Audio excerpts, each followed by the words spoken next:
Welcome back to my newly created channel NORCET RN. I hope you all doing well. And सबसे पहले first of all let me introduce myself to you. I am Deepti Kumari Singh, cracked NORCET 2022 with All India rank 179 and currently working as a nursing officer in a central government hospital. I did my BSc nursing from AIIMS Delhi and यही कहना चाहूंगी, ये जो AIIMS Delhi है मेरे पीछे, this is the big reason to crack NORCET with 179 rank. So आज की वीडियो में हम डिस्कस करेंगे my experience, how I cracked NORCET exam with 179 rank in my first attempt. So let's get started. But before starting the video, अगर channel अभी तक subscribe नहीं किया है तो सब्सक्राइब द चैनल, क्योंकि यहाँ पे आपको बहुत अच्छे एक्सपीरियंस मिलेंगे रैंकर्स बनने के, प्लस आपको गाइडेंस भी मिलेगी how to crack NORCET. Okay, and video अच्छी लगे तो एंड में लाइक करके जरूर जाना. तो सबसे पहले स्टार्ट करती हैं मेरी जर्नी.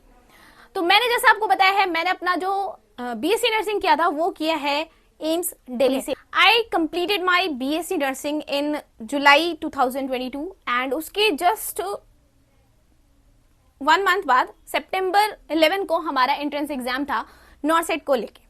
उस टाइम पे नॉर्सेट का एग्जाम जो था इस तरह से 2 फेजेस में नहीं होता था लाइक प्री एंड मेंस. उस टाइम पे जो नॉर्सेट था सिंगल एक टेस्ट कंडक्ट होता था एंड उसके अंदर रैंक के बेसिस पे आपको आपके इंस्टीट्यूट अलॉट होते थे. तो वो नॉर्सेट मैंने दिया था. 11 सितंबर को एग्जाम था एंड जुलाई 31 को हमें रिलीविंग मिली थी फ्रॉम बीएससी नर्सिंग कोर्स. तो वी हैव 1.5 मंथ्स आप कह सकते हैं, मतलब से 30 एंड प्लस 11 डेज. तो इतना टाइम था हमारे पास इस एंट्रेंस एग्जाम के लिए प्रिपेयर करने के लिए. तो सबसे ज्यादा इंपॉर्टेंट पता है यहाँ पे क्या चीज है, आपका जो प्रैक्टिकल स्किल्स है, आपकी जो क्लिनिकल स्किल्स है, वो सबसे ज्यादा मैटर करती है नॉर्सेट एग्जाम को क्रैक करने के लिए.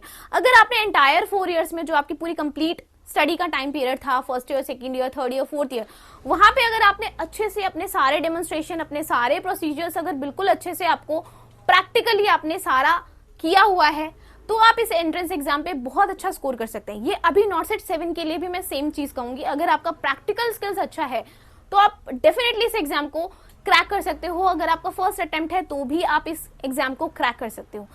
बट अपनी बात बताऊं तो मेरे पास 1.5 मंथ्स तो नहीं बोल सकते, 1 and 11 डेज का टाइम था. और उस टाइम पीरियड में सबसे ज्यादा जो फोकस किया है वो किया है मैंने एमसीक्यूज प्रैक्टिस पे. 4 इयर्स तक एम्स दिल्ली से किया, वो एक बहुत अच्छा बेनिफिट है क्योंकि वहां पे क्लिनिकल एक्सपोजर बहुत अच्छा मिला. तो प्रैक्टिकल्स की इतनी ज्यादा प्रॉब्लम हुई नहीं. मेन थिंग आती है आपकी कितने ज्यादा आप एमसीक्यूज प्रैक्टिस करते हैं. एंड दूसरा यहाँ पे सबसे ज्यादा इंपॉर्टेंट फैक्ट है कि आपको एक बुक प्रैक्टिस करनी है. 10 बुक को एक बार पढ़ने से ज्यादा बुक बेटर है एक बुक को 10 बार पढ़ना. एक बुक कोई भी सिलेक्ट कर सकते हो आप. मैं अगर अपना बताऊं तो मैंने अपनी एक बुक ली थी टर्निंग पॉइंट, जो एम्स में बहुत ज्यादा वायरल है, टर्निंग पॉइंट को लेके. तो उस बुक से मैंने एमसीक्यूज प्रैक्टिस करी है. बट आप जरूरी नहीं है कि आप भी यही सेम बुक प्रेफर करो. आपके पास अगर टारगेट हाई है, या आप लिपिन कॉट से प्रैक्टिस कर रहे हो, या पीआर यादव से प्रैक्टिस कर रहे हो, आप जिस भी बुक से प्रैक्टिस कर रहे हो, बस आई विल रिकमेंड कि एक ही बुक को फोकस करो, एक ही बुक से 10 बार प्रैक्टिस करो, बट अच्छे से करो. उस बुक की हर एक चीज आपको आनी चाहिए. तो मैंने टर्निंग पॉइंट बुक पढ़ी थी. ये कोई भी पेड प्रमोशन वीडियो नहीं है. उस बुक को मैंने 2 बार पढ़ा था, ठीक है. एक बार पूरा पढ़ के फिर दूसरे टाइम पे रिवाइज किया था. दूसरे टाइम पे रिवीजन मैंने सिर्फ उन क्वेश्चंस की थी जो मुझे फर्स्ट टाइम पे नहीं आए थे. मैंने ऐसा नहीं था कि सारे क्वेश्चंस वापस रिपीट किए, वो टाइम वेस्टेज है, ठीक है. आप कोई भी बुक से प्रैक्टिस कर सकते हो. बस एक चीज याद रखना, ऐसी बुक सेलेक्ट करना जिसके अंदर क्वांटिटी मैटर नहीं करती है, क्वालिटी मैटर्स करती है. अभी आपके पास 45 डेज का टाइम है, 40 से 45 डेज का टाइम है एंट्रेंस एग्जाम के लिए. एंट्रेंस एग्जाम आपके पास दो फेजेस में हो रहे हैं, प्री एंड मेंस. प्री को क्लियर करना बहुत इंपॉर्टेंट है, तभी आप मेंस के अंदर एंटर कर सकते हो.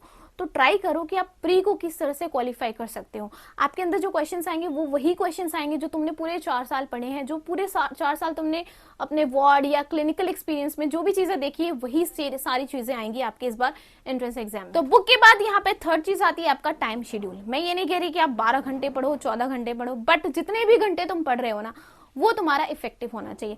मैं बताऊं तो मैं on an average 6 to 8 hours, यही था पूरे 1 मंथ का मेरा शेड्यूल. उतने ही घंटे पढ़ना था, लेकिन जितने घंटे भी पढ़ो वो तुम्हारा इफेक्टिव होना चाहिए. ऐसा नहीं है कि आप बुक खोल के बैठे हो. लेक्चर्स भी अटेंड कर सकते हो, कुछ भी अटेंड कर सकते हो, लेकिन आपको अटेंटिव होके पढ़ना है, इफेक्टिव होना चाहिए आप जितने भी घंटे पढ़ाई कर रहे हो. फोर्थ चीज है यहाँ पे रेफरेंस के लिए, मैंने कोई कोचिंग ज्वाइन नहीं की थी, बट ऐसा नहीं है कि आप भी नहीं करो, बेटर है अगर आप करना चाहते हो तो कर सकते हो। क्योंकि मैंने एम्स दिल्ली से किया था तो इतनी ज्यादा प्रॉब्लम नहीं आई थी, बट आपको अगर अपने लिए कोचिंग लेनी है तो आप कोचिंग ले सकते हो। मैं ऐसा नहीं कहूंगी कि कोचिंग लेना वेस्टेज है, अच्छा है, इफेक्टिव है, आप लेना है तो आप ले सकते हो। तो मैंने तो कोई कोचिंग नहीं ली थी, बट यस मैंने यूट्यूब से बहुत सारी वीडियोस देखी थी जो चीजें हेल्पफुल रही मेरे लिए। मैं सीरियसली कहती हूँ, वीडियोस देखना मुझे एंड में लगा कि वो हेल्पफुल था, मेरे एंट्रेंस एग्जाम में काफी हेल्प मिली मुझे उससे, बहुत सारे मेरे डाउट्स क्लियर हुए यूट्यूब के वीडियोस जो फ्री ऑफ कॉस्ट अवेलेबल होता है। नेक्स्ट चीज है यहाँ पे image based questions. Image based questions की प्रैक्टिस अच्छे से करना है। उसके लिए मैंने क्या किया था, इमेज बेस्ड क्वेश्चन करना बहुत सिंपल है। जब भी आपको लगता है कि किसी भी टाइम पे आप कोई बुक पढ़ रहे हो या फिर आपने कोई भी वीडियो देखी, वहां पे आपको एक नई इमेज मिली, आपको गूगल पे जाना, उस इमेज को सर्च करना, उसकी स्क्रीनशॉट लेके रख लेना है। मैंने सेम यही चीज की थी, वो गैलरी में बहुत सारे स्क्रीनशॉट पड़ जाएंगे। तो जब भी आपके पास एक्स्ट्रा टाइम है, जब आपको पढ़ने का मन नहीं कर रहा है, जब तुम इंस्टा के रील्स स्क्रॉल करते हो ना, उससे बेटर है अपनी गैलरी को स्क्रॉल करो और उसके अंदर जो आपके इमेज बेस्ड है वो सारी चीजें आपको माइंड में जितनी बार देखोगे उतनी बार वो आपको अच्छे से आपके माइंड में याद हो जाएंगे जो एग्जाम में आने वाले हैं। ओके, इसके अलावा और भी चीजें हैं, जितना ज्यादा अटेंटिव होके पढ़ोगे, जितनी ज्यादा चीज पढ़ोगे एंड कम टाइम पे अगर आप अच्छा स्कोर करना चाहते हो तो सबसे एक बेस्ट चीज है स्मार्ट वर्क।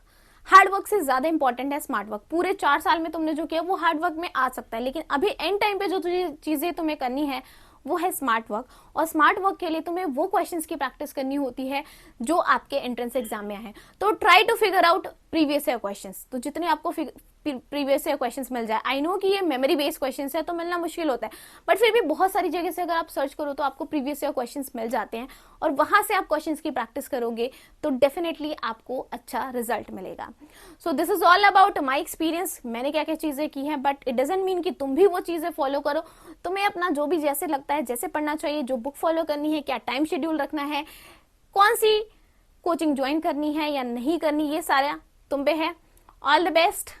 आई होप कि आपका भी एंट्रेंस एग्जाम क्लियर हो एक अच्छे रैंक के साथ, और जिस भी हॉस्पिटल में आप as a nursing officer work करना चाहते हो उसमें आपका सिलेक्शन हो। Bye bye, take care, all the best.